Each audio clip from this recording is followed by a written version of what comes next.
o Glauber tem essa vontade de síntese muito grande, né, que eu acho que traz alguns paralelos com o próprio livro. Porque Euclides da Cunha, quando ele dramatiza essa história da natureza, né, ele faz um resumo de um processo evolutivo de séculos, né, de eras geológicas. Né, e ele quer chegar nesse processo ao episódio que tanto o deixou perplexo. Né? E na medida em que ele vai caminhando... Incrível isso. É incrível isso. E na medida em que ele vai caminhando, esse drama vai se avolumando, não é? Até chegar à situação do massacre e a esse texto tão contundente na acusação que ele endereça ao próprio exército e à República. Né?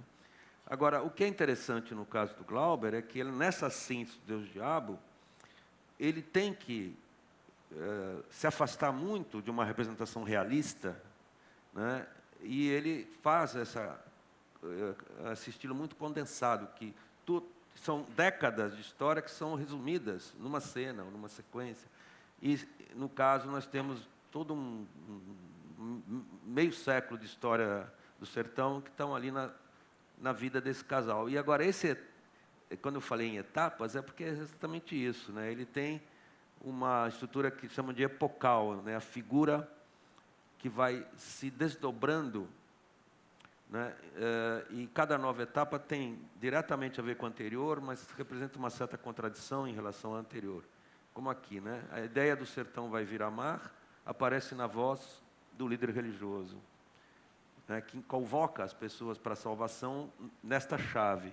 Depois, quando Manuel e Rosa passam a acompanhar o cangaço e o Manuel se transforma em cangaceiro, é o Corisco quem é o porta-voz da profecia. Ele que vai falar, eu vou continuar a luta, ele é um vingador, ele fala, vou continuar a luta para desarrumar o arrumado, até que o sertão vire mar e o mar vire sertão.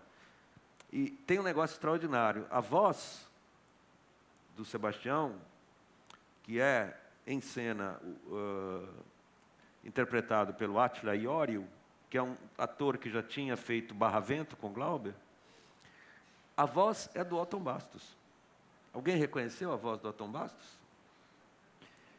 É incrível, né? É a mesma voz do Corisco, que é o Otton Bastos que é o ator. Então, é a mesma voz que vai enunciando essa profecia do sertão virar mar, até que, finalmente, depois da morte do Corisco, em que Manuel e Rosa estão disponíveis para um futuro, né, tem a desabalada corrida dos dois, e vem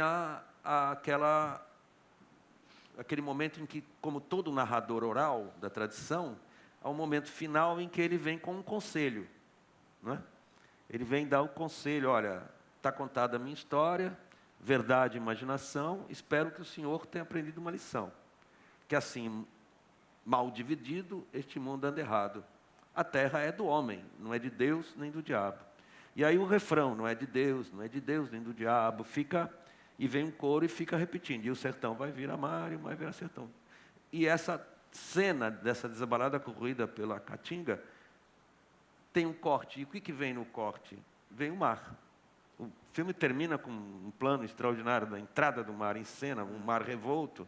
Mas o mar entra para o olhar do espectador, dentro da montagem do filme. Não significa que o Manuel e Rosa chegaram ao mar, porque o mar é o futuro.